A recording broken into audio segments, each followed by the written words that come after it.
Well, hello everyone. I'm back today to share my experience with you of being a pattern tester. Have you ever wondered what it would be like to be a crochet pattern tester? Or even how to become a crochet pattern tester? Well, I had the opportunity to do just that.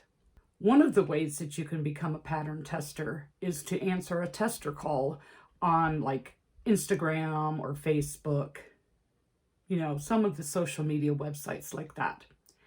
In my case, it was here on YouTube. Today we're going to talk about my experience at testing a pattern for a crochet pattern designer. So what happened is I watched this video by Willow Crochet, and in her description she had a link for a form that you could fill out to apply to be a pattern tester. So I thought about it for a day, and then I went back to see if the link was still there, because the link was going to go away once it was full. But I went back to see if the link was still there, and it was. So I went ahead and filled out the information. So basically, the designer has you apply by answering a few questions pertaining to the style of pattern that they might be doing, like was I experienced in color work, different things like that. So I applied, and a few days later I got a response that I was chosen as a potential tester for this pattern. So I was very excited because I've never done this before, and I wanted to see how this process works. So call me crazy if you want, but I really wanted to do this. So about a week later, I received an email that contained the pattern instructions, and a graph, because the project was a Graphghan blanket. So I got the email. Isn't her blanket just beautiful? I mean, just gorgeous. You can see why I wanted to do this. So I also have the graph is pinned up on my wall there so that I could refer to that as well. Once I knew how many colors I needed and how much yardage of each color that I would need to complete the project, and of course we got to pick our own colors, I placed my yarn order. Because the Graphghan was a flower pattern, I chose some bright colors, which is not my normal color palette. I went with a few shades of pinks, purples, greens, and yellows.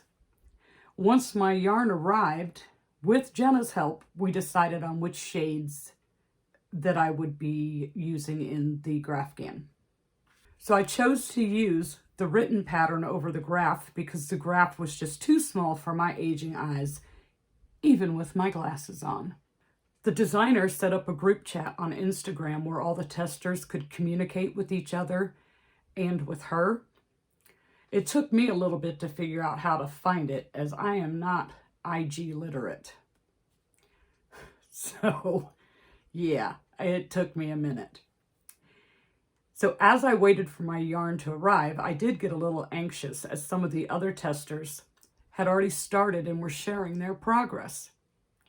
Now, the designer was very generous with the amount of time that we had to complete the pattern, but I still felt as if I was getting a late start, which was total nonsense. Absolute nonsense. I was finally able to start on a Saturday and was able to complete 29 rows the first day. And you might think that this is a lot, or maybe you think that wasn't much at all.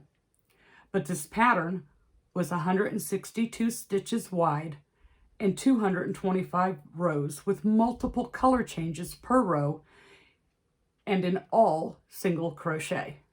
At one point, I think I had 10 bobbins connected to the blanket at one time. And I figured it averaged me about 15 minutes per row between reading the pattern, all the color changes, and when I turned my work, I would rearrange each bobbin in the order of the color use so that I would not get a tangled mess. And that there was some definite frogging involved in this project. At one point, I couldn't believe it, but at one point I had to frog 6 rows because I did not catch a color change in the row. And on the inside, I was weeping like a baby. I worked on it a little bit most days, and some days were marathon sessions. As the project got larger, it got more difficult to turn my work as it was bulky and heavy. And with all the bobbins attached, I certainly wasn't able to be mobile. So I was kind of stuck at my desk.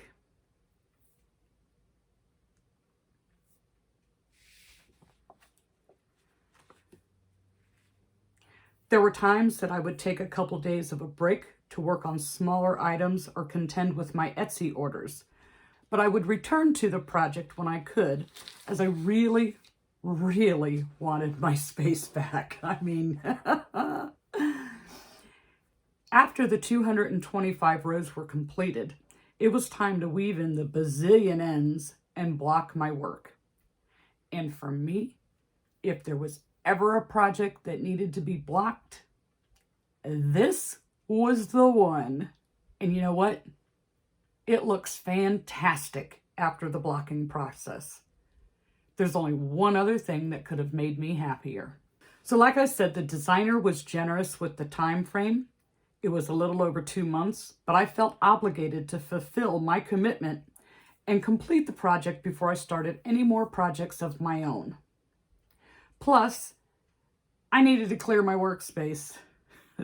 With my 15-minute a row estimate, I figure it took me approximately 60 hours to complete my Graphgan.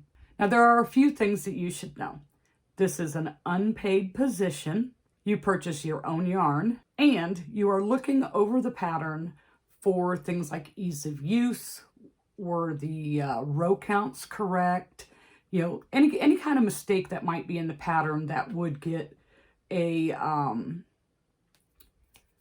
paying customer for the pattern, would cause them any difficulties. And then you might ask yourself, what do I get out of this? Well, for one, you get the experience of being a pattern tester, knowing that you are helping out the crochet community, and potentially a great pattern that produces a beautiful project. In my case, I got this gorgeous Graphgan. So my only regret is that I wished that I had used a better quality yarn. Instead, I used my least favorite brand, and I know a lot of people like it, but I am not a fan of Red Heart Super Saver. I do not like how it feels. But I bought it because Joann's was having their sale, and I knew they were really fast shippers, that I would get what I needed. I wouldn't have to wait weeks and weeks and weeks because, you know, sometimes we wait a long time to get our online orders. Also, Super Saver has a wide variety of colors, and I knew that there would be enough yardage on one skein for the colors so that I wouldn't have to buy 2 because I need 10 more yards or whatever. So the nice thing is I'm now comfortable with the pattern, and if I wanted to make it again, I could with ease, and definitely a better quality yarn without a doubt.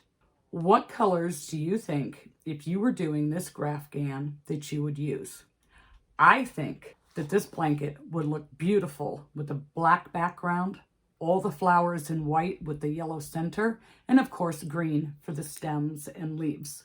So if this was a pattern you would be interested in making yourself, I believe that Willow Crochet is releasing the pattern in mid-April, which is still quite a ways away. I think that's what she said. Don't quote me on it. You could always go over to her channel or her Instagram and ask when the pattern is being released. But I'm pretty sure she told me that she told us April. Let me leave you with one final question. Do you think that you would be a pattern tester knowing what you know now? All right, guys, so if you click this link right here, this is the next video that YouTube and I think that you should watch. And we thank you so much for watching.